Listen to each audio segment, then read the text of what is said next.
pledge allegiance to the flag of the United States of America and to the republic for which it stands, one nation, under God, indivisible, with liberty and justice for all.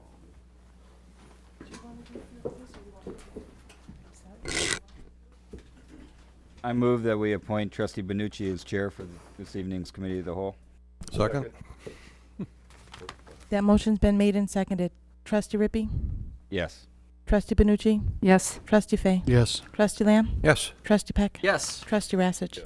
Thank you. That motion carries. We're seeking a motion to approve the minutes of the special meeting and Committee of the Whole workshop held on May 12th. So moved. Second. That motion's been made and seconded. All in favor? Aye. All opposed? Thank you. That motion carries. Presidential comments? None this evening. Trustees' comments? I would just like to thank the Relay for Life Committee that was hosted on Saturday and Sunday. A great showing, a great turnout for a great cause, cancer research. I know that it takes months and months in planning and securing volunteers, but it was a great turnout. And thanks to everyone that participated. I'll also join in that. I had the honor of getting to speak on behalf of the village, and I know Trustee Fay and Rassich and I all got to attend. It really is a truly good event for a worthy cause, and the work that they do, even despite the rain, everybody came out and did their part and did a great job. So thank you.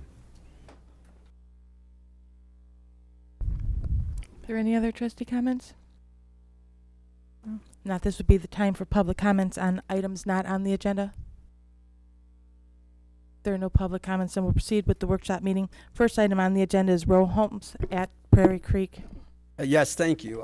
This matter comes before the board pursuant to the request of the applicant. As you recall, approximately a month ago, the applicant came before the village board on a formal request to basically rezone the residential component of the Prairie Creek Plan Unit Development. Just to give you context, the proposed property is located adjacent to the Chicago Bridge and Iron property.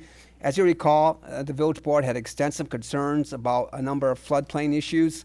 So the applicant has requested an opportunity to perhaps bring their engineer, and we also have our engineer here this evening to basically perhaps address the legitimate floodplain issues a little more extensively. Also, I think there was extensive feedback from the board that clearly the plan that was presented really was a non-starter. So the applicant really went back to the drawing board and has substantially reduced the density. The original plan, as you recall, had 212 units. The applicant's now brought you a new plan with 149 units, thus substantially reducing the density. So therefore, I wanted to basically allow the applicant the opportunity. At this point, I will turn it over to perhaps their counsel to basically start their presentation, Mr. Munson. So, Mr. Pajeski, a representative from Ryan Homes.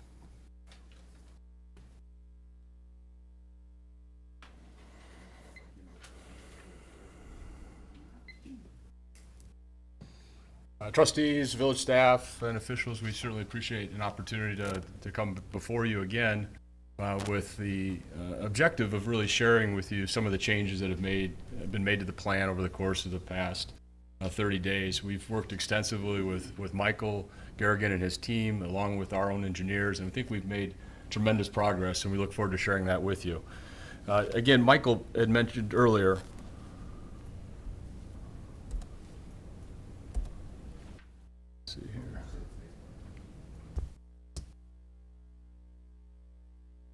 really, the objective here is to address four key issues. And what I understand, the results of the last meeting with the village board, what we drew out of those discussions were really four key issues. One being the floodplain. And we'd like to discuss that with you. We have our engineer with us. I understand the village engineer is here as well. In addition to that, really the zoning and comprehensive plan. The third item would be our land plan, which Michael Garrigan indicated that we've made dramatic changes to the overall density. And in addition to that, the elevations. So how will Ryan Homes address the village board's floodplain concerns? And we're really looking at it in four key areas. One, our project engineer, Randy Buss, with Some Kind Engineers, extensive work in Plainfield and other municipalities here in the southwest suburbs. We're going to discuss a little bit the FEMA maps, the LOMAR and the CLOMAR process. discuss the 100-year as well as the 500-year and provide some distinction between the two. We'd also, Steve Amon is here to address questions regarding this particular site and the village's involvement in this particular site over the course of the past 5 to 6 years. And then I believe Mr. Garrigan, Michael Garrigan, has aerial maps that reference some of the floods that occurred in this general vicinity in the mid-90s as well as the late 2000s. With that, Randy, would you like to?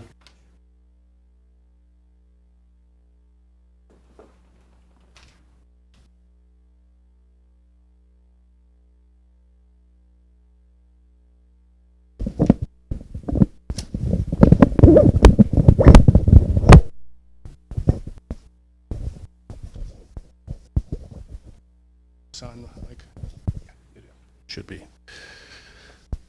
Good evening. My name is Randy Buss, Senior Project Manager with the firm of Semcon Limited. Semcon has had extensive involvement with this property from its initial development starting in 2006. We did the central infrastructure, designed the central infrastructure for the CBI property, including the main roadway and the bridge that now provides access to the piece of property, the subject of this discussion tonight. Before each of you is a reduced copy of this same exhibit, on which we have delineated for you the limits of the 100-year storm event as defined by FEMA, the 500-year storm event as defined also by FEMA in the 2009 remapping of the the DuPage River and the East Normantown Drain. And we're also showing you the extent of flooding of the record storm of 2013, which was very, very close to this statistical 100-year event in elevation. You'll notice that from the confluence of the East Normantown Drain with the DuPage River, there is a rather constant floodplain elevation along the west side of this property. Generally speaking, at the southerly end, we've got a high water level, or 100-year high water level of about 607.1, and by the time we get to the northerly extent of the property, it's slightly higher, around 607.4. Along the east side, along the frontage of the DuPage River, the floodplain rises a little bit more dramatically by almost 2 feet by the time in this reach from here to the confluence. So we've got elevations here of about, at the very northerly limits, the 100-year level is about 610.3 versus 607.1 here. So it's about somewhat three feet total. Generally speaking, the 500-year flood level is about 1.5 feet higher than that. So we show those limits as well, and that's what's defined by the red line you see on the exhibit in front of you. This particular property and the design of the bridge and whatnot, which we undertook back in 2006 through 2008, involved going through a whole host of different federal and local state agencies, including the EPA, the Division of IDNR, OWR, the Army Corps of Engineers, the USGS, the Illinois State Water Survey, the village, as well as FEMA. And after the construction work was completed, and all these stormwater management facilities, which were designed as part of this overall property, were constructed and are online, we prepared a record drawings and applied through FEMA for a letter of map revision, which we received in, which the village received in 2008. So what you see today is the limits of flooding and as would occur under existing conditions with the full implementation of the stormwater management system. So that brings us, to the question of how is this project now going to be designed? These, under the new plan, as you can well see, all of the units would be well above the 500-year storm event. We're proposing minimum finished floor elevations that will generally be at a minimum of 2 feet above the 500-year event, and probably quite a bit more. Proposed pavements will also be above the 500-year event. So I think, we're designing a great deal of safety into this development. We believe that there is, flooding is not going to be an issue with the development of this property, and we believe that all other issues regarding site utilities,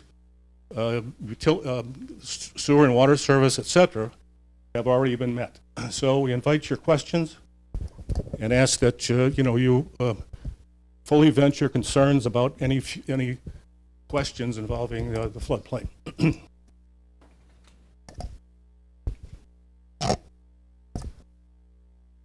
Okay, perhaps at this point we may hold the engineering questions and allow Mr. Brzezinski just to review the summary of the land plan changes, and at that point we can open up for overall questions or any questions to Mr. Buss, specifically as it relates to engineering, or Mr. Amon as it relates to engineering. But at this point I'll just turn it over to Scott. Thank you, Michael.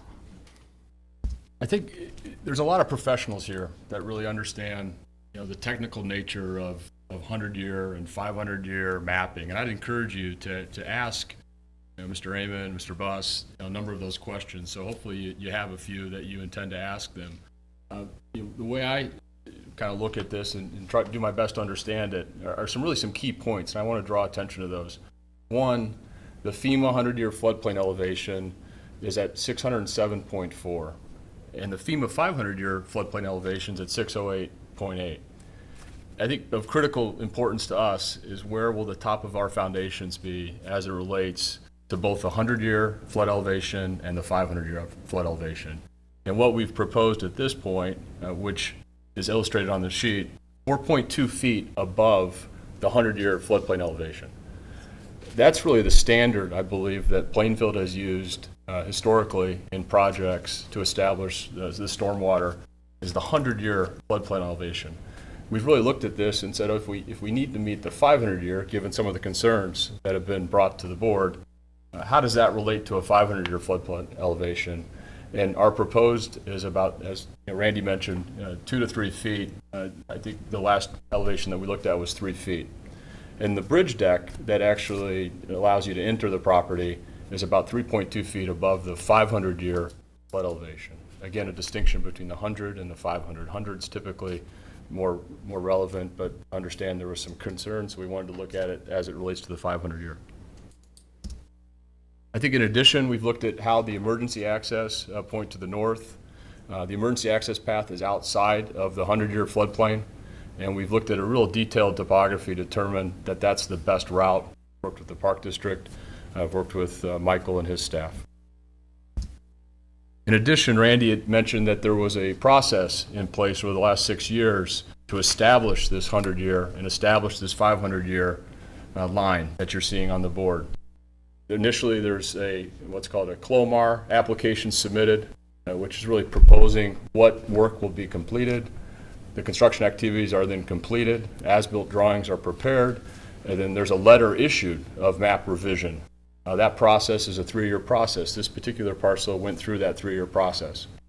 Randy indicated as well that there's a number of agencies that are part of that process, not just even the Village of Plainfield. In this instance, we have Army Corps of Engineers. IDNR, IFPA, FEMA, U.S. Geological, Illinois Site Water Survey, the village's engineer, Baxter Woodman, and ultimately the letter of map revision was signed by Jim Teston. So I encourage you again, certainly with the talent and the professional engineers that we have here tonight, to ask those questions. On to the zoning, I think there was discussion last meeting regarding the comprehensive plan and the zoning. I think it's worth drawing attention to that this particular area is in the comprehensive plan for mixed use. And in mixed use, as I'm sure everyone certainly on the board is well aware, as categories designed, I think, to provide opportunities for a variety of potential uses, including mixtures of retail, office, institutional, and limited residential development. I think that's very important here. And what we're looking for when you look at the scope of Route 59, Meyer, Chicago Bridge and Iron, various grocery establishments, gas stations, this is among a larger mixed-use development. It happens to have one component, which is residential. The current zoning, in discussions with Michael Garrigan, is our understanding is that Chicago Bridge and Iron really drove the kind of the industrial zoning. It was a parcel that they had acquired, and as a result of their business and their operations, it became an industrial zoning. Again, comprehensive plan, just illustrating in that particular section kind of the mixed use. We've got outlined in purple around the perimeter and adjacent uses of really general commercial that are established. And I think importantly, and something we'll talk about just a little bit further in the presentation, is the park site to the north. You look at the proximity of that park site, our assumption is it's probably well utilized by the residents to the east, and it's our expectation that that park site would be certainly within walking distance and well utilized by the residents within the Prairie Creek community as well. Surrounding land use, certainly we want to be mindful of the impacts of surrounding kind of landowners and other stakeholders. To the east we have the river, to the west we have DuPage River Trail that we would plan on improving and extending. To the north, Eaton Park, and to the south, Chicago Bridge and Iron. From a zoning perspective, as the petitioner, we feel very strongly that industrial is not the best use for this property. There's few, if it really any, new maintenance-free alternatives in Plainfield, and we feel it's important to have a mix of housing opportunities, new housing and single-family, empty nester move down, and also options that are in good transportation corridors aimed at a row home buyer. Negative impact really to mixed use along Route 59. There's some discussion perhaps about having additional industrial along that corridor, and you think about the amount of truck traffic that could be generated on Joseph Street, additional congestion to that 59 corridor. Eaton Park to the north, really an adjacent property, very complementary to a residential use. Been by that park many, many times, and it seems appropriate that to have a residential community in close proximity where families and residents of Plainfield can walk and utilize the park and jogging trails. It's an extremely beautiful location and tremendous views, and obviously the recreational use when you look at the Prairie Path, and best suited for really a residential use. And the residential supports, in some respects, some struggling kind of retail along the Route 59 corridor. And you look at bringing additional residents into that community, shopping at those grocery stores, I think utilizing those retailers, for various needs. I think it's an important component of a healthy kind of Route 59 corridor. When we looked at the industrial kind of makeup of the comprehensive plan, it looks like there's 687 acres currently in the light industrial section of the comprehensive plan. 153 of those acres are heavy industrial, and from a perspective, that's 310 acres of really a mixed use. Mixed use being significantly lower, certainly in acreage, in comparison to the light residential, or I'm sorry, light industrial. In addition, if we look at the Route 59 corridor plan, it concludes, opportunities for another multifamily development exists for a portion of the Prairie Creek development adjacent to the East Norman Drain. I think there's been some consideration over the course of the planning with village staff as well with Plan Commission and others regarding this area. And it appears that one vision, certainly one direction that was published within the Village of Plainfield was to have another multifamily community within this specific area. So when we look at our proposed plan summary, some of which is consistent certainly in the location compared to the previous plan, but some very I think noticeable changes have been made. The site layout still takes advantage of a very narrow strip of land, somewhat challenging in some respects given how the access really is north to south. 63 gross acres in total with 30 acres of usable property. Really an ideal location for a row home.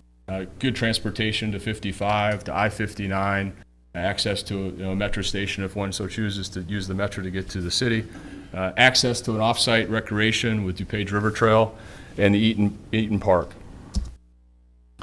Part of our plan would be to install that half mile of trail that's now missing, the DuPage River Trail connecting south to Eaton Park, an open space in the floodplain to be planted with naturalized BMPs.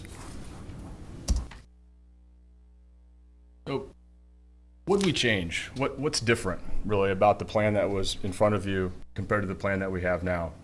Visually, it looks dramatically less dense. Clearly, Michael indicated that we made some significant changes in terms of the density from 212 units. In fact, at one point, the plan had even north of 212 units to the plan before you today at 149 units. When we look at the two plans and really contrast and compare the two, the plan that was before you 30 days ago had 212 row homes. Today's plan has 149 row homes, approximately a 30% reduction in overall unit count. Relatively little and limited open space in the previous plan compared to today's plan, which has significant open space.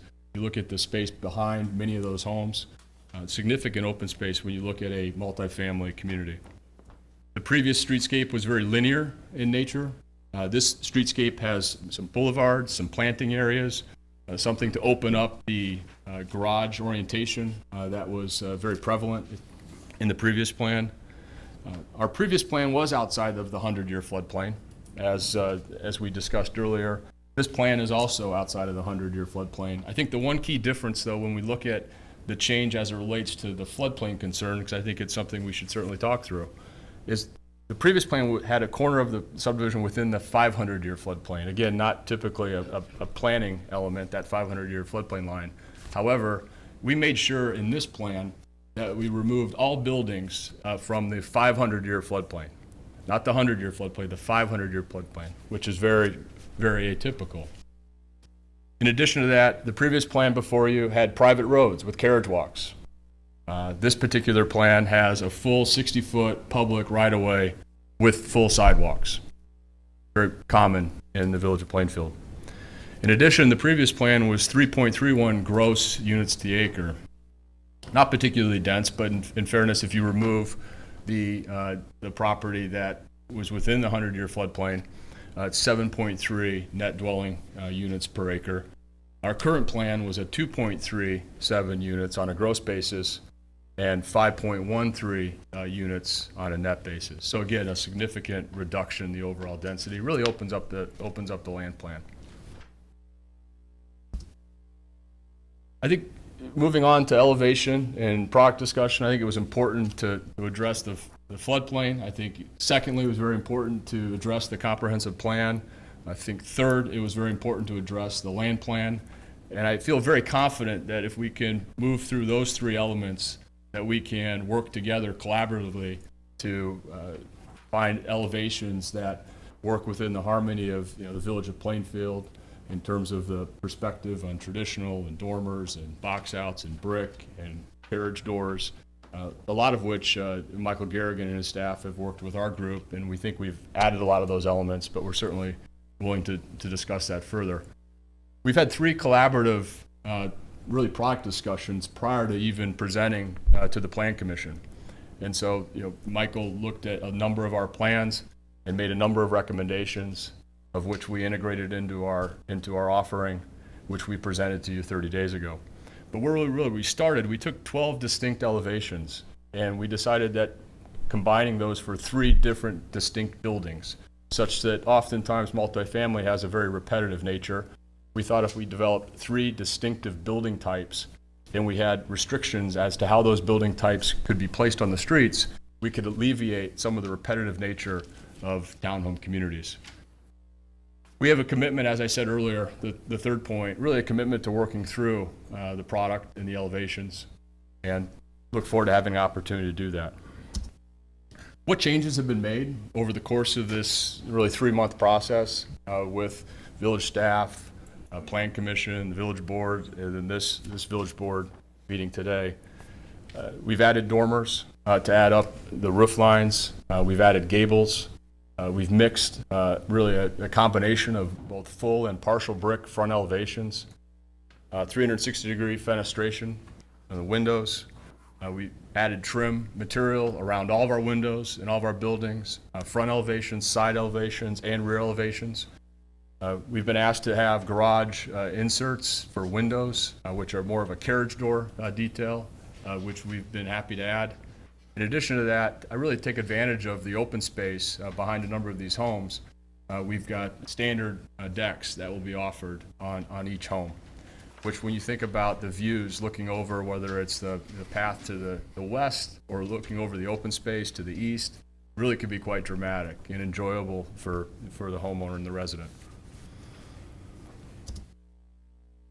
So this is, again, one example of those efforts in terms of our product. Again, utilizing carriage homes, carriage garage door details, multiple gable details, differences in the windows with elliptical designs that are molded together in 3, separating those in 2, dormer details, brick, and then if we were to look at the perimeter elevations, we'd find, again, grills in all the windows, rear decks, and multiple color, I think, schemes as well. Something I didn't touch upon, but we would have monotony in terms of the color elevations between multiple buildings, so there was some variety in color. I think really with that, we'd like to open up the discussion for questions. And importantly, we wanted to make sure we had an opportunity to really talk through those 4 key issues. And we recognize that there very well may be details that need to be worked through over the course of the weeks ahead. But I think importantly, we want to make sure that there's a comfort level with regard to the floodplain. I think as it relates to the comprehensive plan, I think as it relates to the efforts that Ryan Holmes has been putting into the land plan, recognizing a lot of the comments and the concerns, but I think also the willingness to work through elevations and product in weeks ahead. I've worked on many projects within the village of Plainfield. I've been involved in businesses that have built almost 300 houses in Grand Park. We've also been building in the Impressions community, completing communities that were not finished. And then with Prairie Creek, and we're working on another community in Grand Park called Tall Pines. I will have personally been involved in almost 400 units in Plainfield. And I'm happy to still be here. I'm happy to have the opportunity to continue to build houses in Plainfield. It's a community that we think very highly of, and we look forward to having that opportunity for the years ahead. Thank you.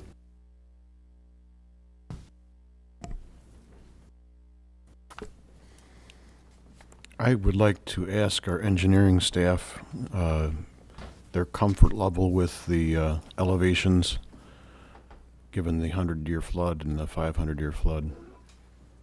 I would have to say I'm very comfortable with what they're proposing. As Mr. Buss pointed out, the design standard the village uses for floodplain development is the 100-year flood. We also have what's called a flood protection elevation, which is essentially another factor of safety on top of that. That's another 2 feet above that. So that puts us closer to the 500-year flood for improvements such as houses. With them being above that even further, they're giving that much more factor of safety above and beyond what the village would expect. Also, given the fact that the existing bridge out there has already been built to above the 500-year floodplain elevation, I'm pretty comfortable with their the ability to get into and out of that development in the event of a significant flood, even in excess of a 100-year event. Thank you. Steve, I got to ask you, Looking at these 2008 pictures with the neighborhood behind it, what if any effect is building this going to have on those homes in that area? Really, very little. We had talked about this extensively at the Plan Commission meeting. The tributary area of the DuPage River, in other words, the amount of land area that's draining into the river and causing those elevations in the floodplain out there, causing the water to rage that high, is hundreds of square miles. This is 60 acres, so it's a very, very small portion of the overall drainage area to the river at that point. They've already provided the detention ponds there were built with the previous build out of the commercial development there. So by doing that, they've mitigated the immediate stormwater impact that development will have. But you know, when you look at the overall floodplain elevations, it's not going to make a difference.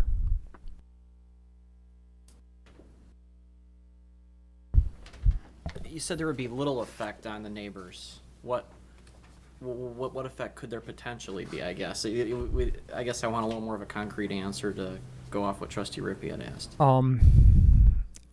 Well, when we look at the floodplain, we look at a tenth of a foot is a tolerable rise in the floodplain elevation. That's based on the DNR, Department of Natural Resources regulations for development in and adjacent to floodplain elevations.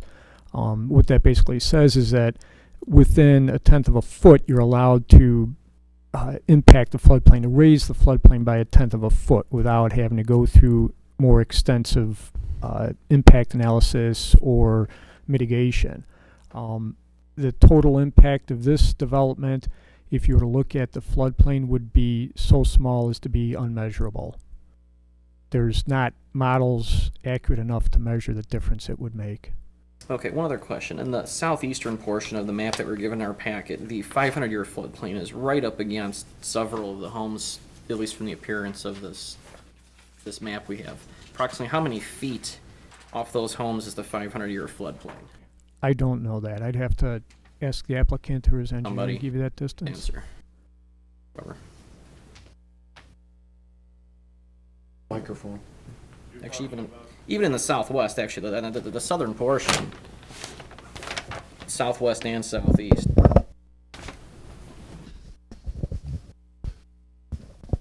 You're talking about these I mean, I can hand you my map. I'm not looking at your map. I'm looking at my map. I'd be happy to. He's got it marked on here. Either one. I'm looking at the homes in the southeast portion and the southwest portion of your development, and there's a 500-year floodplain close to these homes, so I'm curious how many feet off of these homes approximately? What are we looking at? We're looking at 10 feet? 150 feet? Where are we at? Well, the 500-year comes close to the edge of these foundations, but those foundations will be well above, in elevation, those foundations would be well above that 500-year level, 3 to 4 feet. Okay, so the foundations are raised, but I guess my question is, you said it's coming up close. What proximity? Are we within a few feet? I mean, how close usually did you get? Probably within 5 to 10 feet. 5 to 10 feet. Okay, that's a good answer. And then the other question was, there's no basements, correct, to displace water. That was discussed at our last meeting. That has not changed, right? There are no basements proposed, no. Where do residents during inclement weather then in these homes go? Do you have a secure area in these homes if there happens to be a potential tornado or something? Where would a resident go in one of these homes should the tornado sirens go off? Not that we haven't, I don't want to go into the nitty-gritty of our ordinances and our building codes, but where would they go?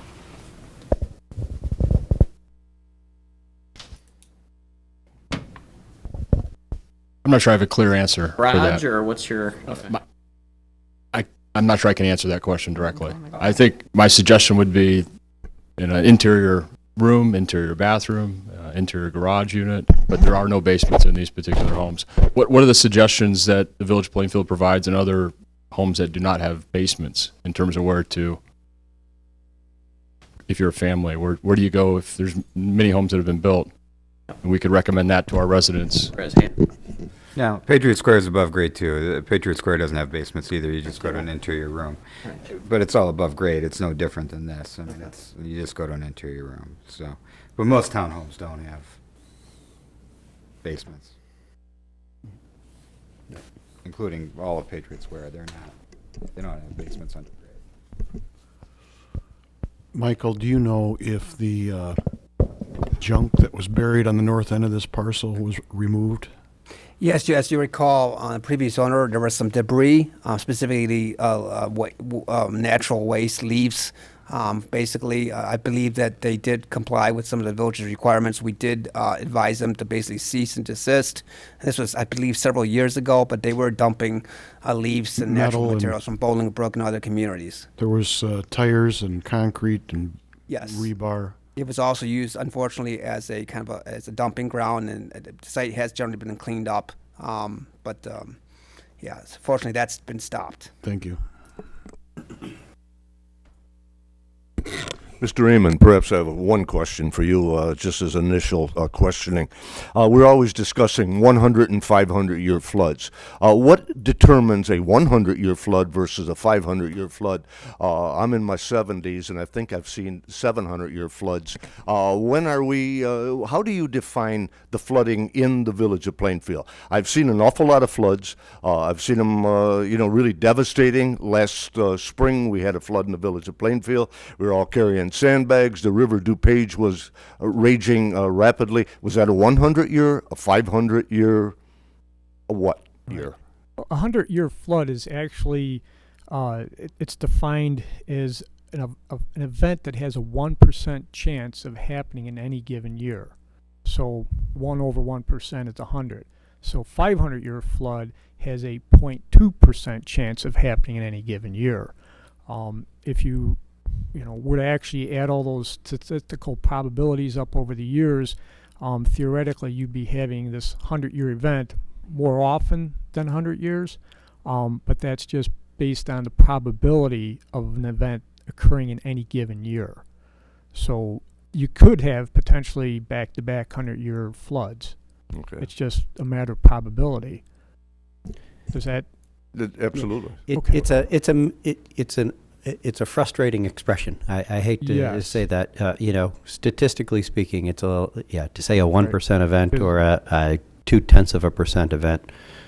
However, it just became part of the lexicon to use the expression 100-year, 500, et cetera, and it does become rather annoying.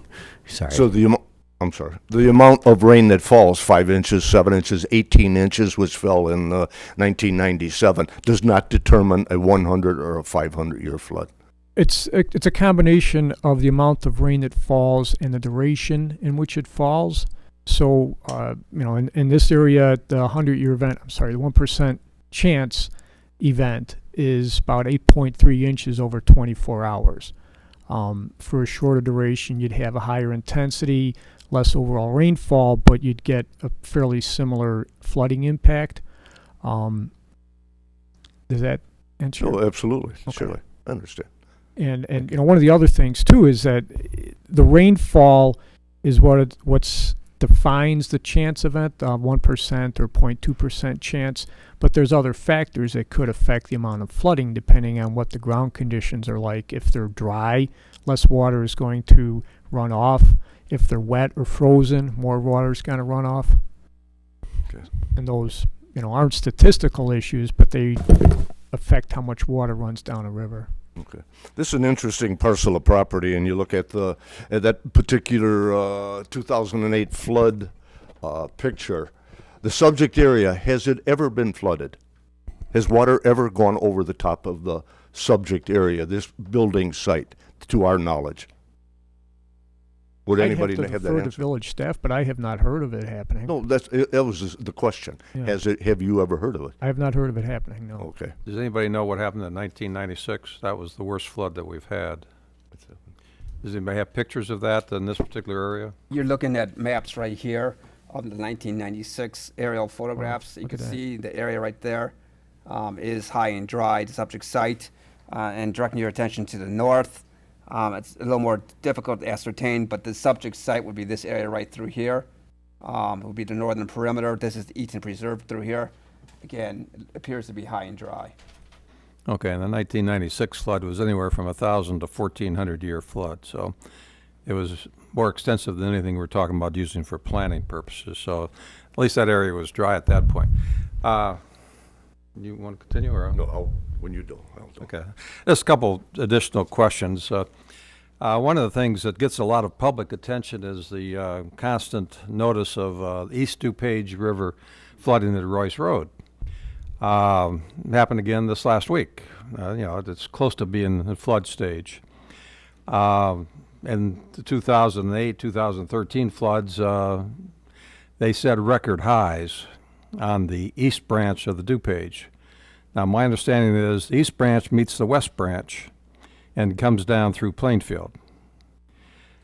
I think that's correct. That's correct. Happens. I don't recall hearing the same kind of flood predictions, if you will, on the west branch, which tells me, or if I'm correct, it suggests that some decent engineering has occurred on that west branch that's controlled the flooding. Do we have any knowledge of that? Honestly, I'd be speculating about that.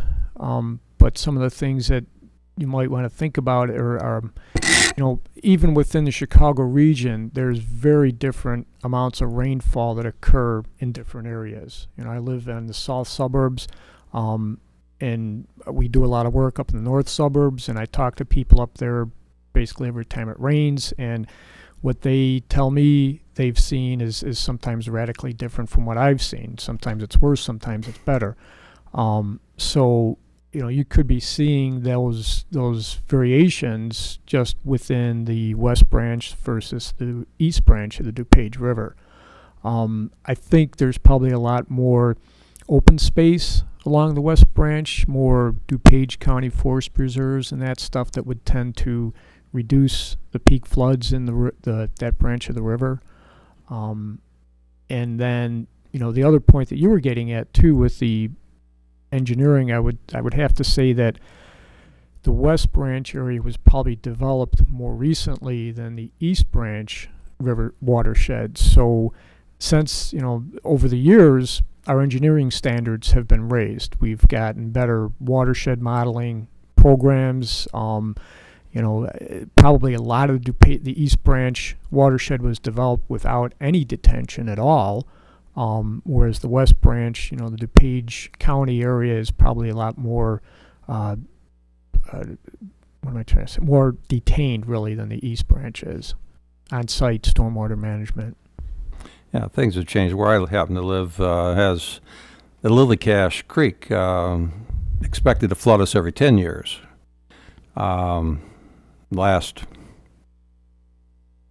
It basically has not really flooded since they redeveloped Bolingbrook.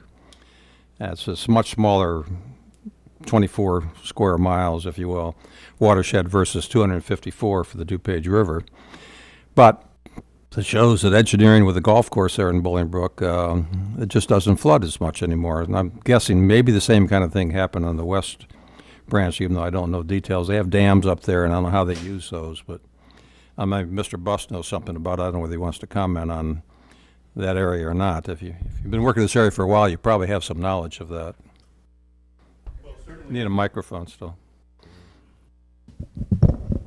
Certainly, I think Steve's point was well taken, that a lot of the development occurred in the western section of DuPage County had the benefit of stormwater management ordinances that were much more restrictive versus the East Branch, where a lot of towns that were developed in the 50s and 60s had no stormwater management whatsoever.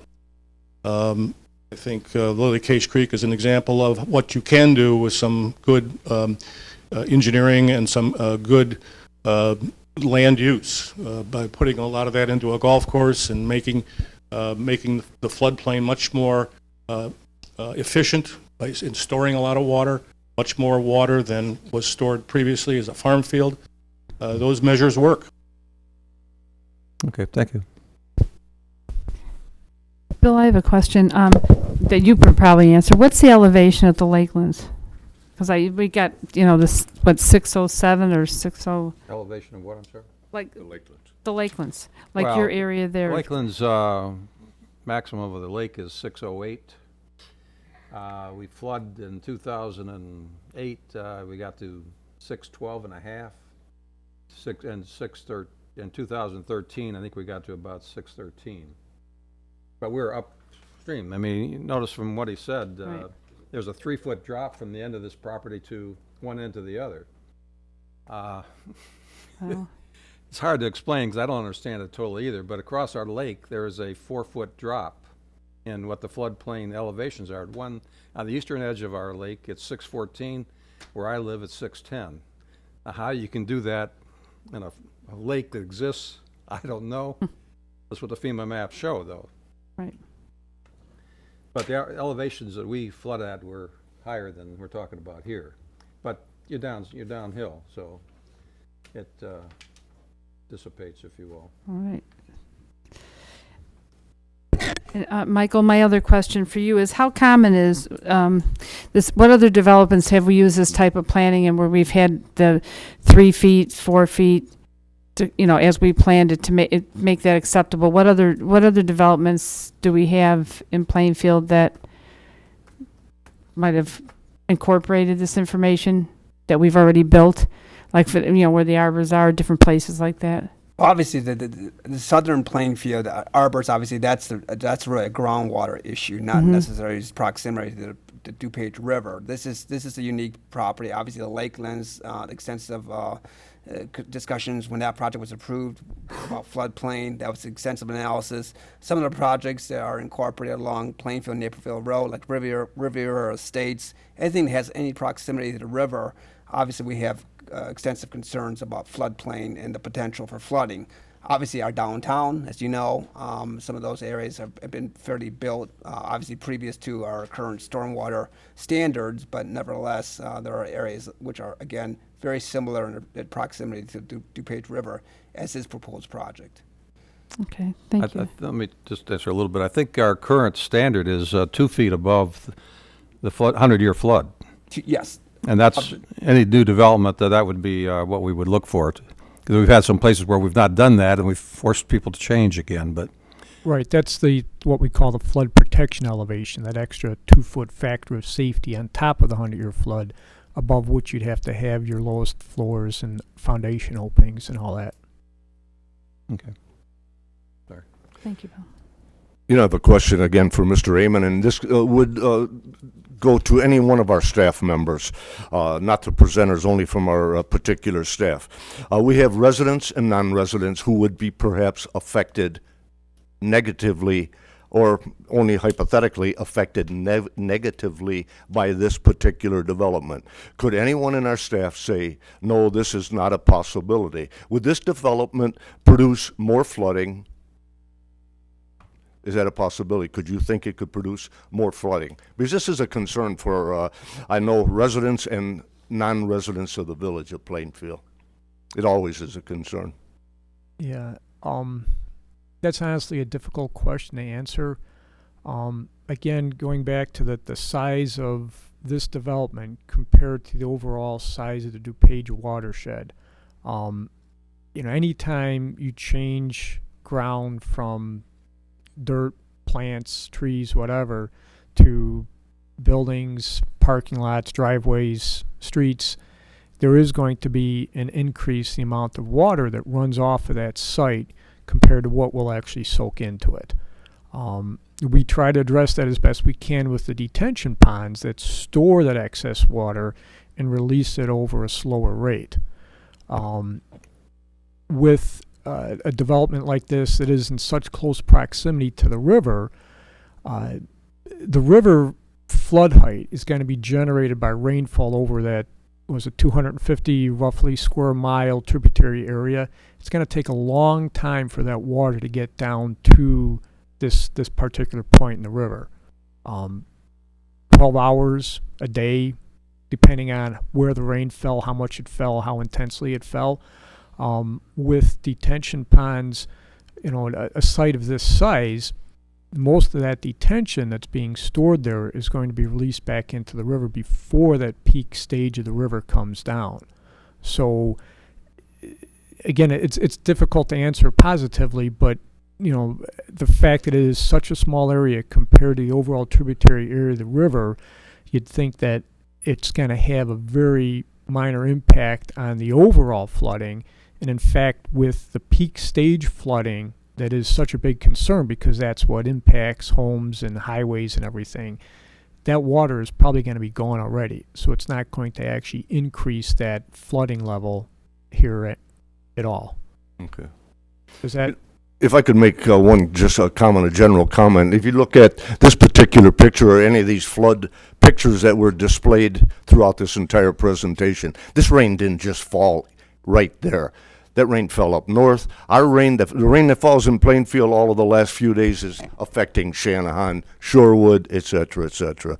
I realize it's a total, like you said, a gigantic area. But one concern I continually have is the simple fact is that we do have to, and it's not directed to you, Mr. Amon, it's directed to anything that's in a developmental stage, that we have to protect not only our residents, but individuals who are affected by our particular plans. And that's just an open-ended remark, that's all. I appreciate that. A couple of questions. You correctly mentioned the fact that for planning purposes, you can indeed decrease the impact of the development can go up 1/10 of a foot. It's possible to do a study. You said the models probably wouldn't show that, but I get the impression that study has not actually been done to show there is negligible effect. That could be done. That's correct. Yes. But I guess, you know, all the models that I've seen measure floodplain elevations to the 100th of a foot. And I would say that the difference in the floodplain elevation that could be caused by this development would be far less than 100th of a foot. And you were to look at those models and you would see no change. Well, but I'm just saying that the study can be done. The Lakelands actually did a study a mile upstream from that, and they found, you know, for a 100-year flood and a 500-year flood, it went up 4/100ths of an inch to 7/100ths of an inch. An inch. An impact. So that study can be done, and it might be constructive to do that because it answers a question that Trustee Ratchik has been raising. The other question that has been surfaced occasionally is that if you're putting in houses, roads, whatever, the ground will not absorb as much. We had this discussion last time. I'm not sure we know the answer yet, but on the east side of the river, the ground is pretty porous. The perception I got when I asked the question last time is that it's mostly clay on the west side of the river, and clay doesn't have much going in. It's going to run off anyway, whether it's a house or whether it's running off of clay. But I don't know if that's true, but somebody may want to take samples and see what is the porosity of the soil that is under this particular area. Right. My recollection of the borings, and maybe Mr. Buss can speak more to this effect, my recollection was that this site was predominantly clays. Yeah. Yes, that's correct. It's relatively impervious clay materials. I would point out, though, that those studies were done as part of the CLOMAR and LOMAR that we did with the Army Corps of Engineers back in 2008, and certainly are available. You know, the village has previously had them, and they're certainly available, and we can resubmit them or provide that information again. Based on the questions you're getting, I think it might be very appropriate to do so. Sure. Because they're asking for specific comments from Mr. Amon, who is giving his opinion, but if you got some hard data Yes. based on legitimate models which are used, We would have gone through with the models. I would suggest surfacing that for us as well. So, And again, I just want to point out that the stormwater management facilities and the extra storage volume that was provided in the floodplain with this development back in the 2006 through 2008, and where we then made record drawings and showed the FEMA, again, that the volumes that we had designed were in fact constructed. All that documentation is a matter of public record and is certainly available. But that extra volume is then available to store the water, the extra runoff that's coming from this development, as well as water from upstream. You know, oftentimes I present a very negative image of, with development. But I have to say something, in my estimation, that would be positive. On Sunday, I went to this particular site that's jumping all over, the subject site, and I spent an hour and a half there. We had 5 inches of rain within the last few days. I spent an hour and a half walking to that site. I walked all the way across the site. I walked to the river, and I didn't go, obviously, there. I went to the bank of the river. The river bank, when I walked directly across the site, was 5 feet lower than the subject land. The river was running quickly, obviously, because, like I said, we had probably 5 inches of rain in the last few days. I was somewhat impressed by the subject site, the porosity of the land. All I had on was a pair of shoes, and it was, it wasn't like I was walking through rivers of mud and lakes of water.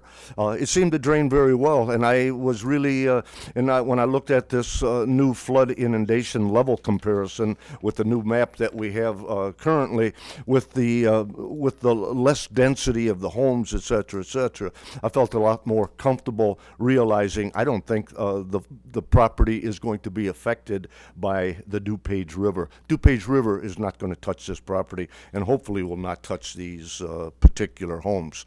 I will agree with Trustee Lamb that I think the land has to be, the particular soil has to be tested and presented to us to determine, hopefully say, no, it will have good drainage, and all the good practices of water management will fall within our parameters, and we'll be comfortable with it. But if trustees or anyone has not gone out to this site and looked at it, do so, because I think you'll feel a little more comfortable, especially in light of the fact of the new design with eliminating 60 units and dropping it down. It's a much more attractive area, and like I say, if we work through some of these individual questions we have, I think it's a positive plan for the village of Plainfield. It's a beautiful area to build on. I don't think it's going to be resident. I don't think it's going to be industrial. I think it could be used in a residential fashion. And if we work on particular designs for the individual buildings and how it's laid out, I think it could be a workable situation. Thank you. Make some, leaving the flood stuff for time being, make some additional comments. I have a question or two also. Pleased to see that you've made the roads conform to village standards. I assume the village would accept these roads and take care of them. I have a strong prejudice against private roads for obvious reason, because where I live, the roads are private, and it's really a pain. I'd much rather, so I'm glad you were able to do that part of it. The other thing I found interesting, I don't quite understand, somewhere in the staff report or somewhere we're talking about best management practices. Has to do with flooding. The only thing I've heard said so far about best management practice, you're planting some sort of plants in the floodplain area. That doesn't do anything for flooding. That may do something for clean water, but are there any other best management practices that we're really addressing here?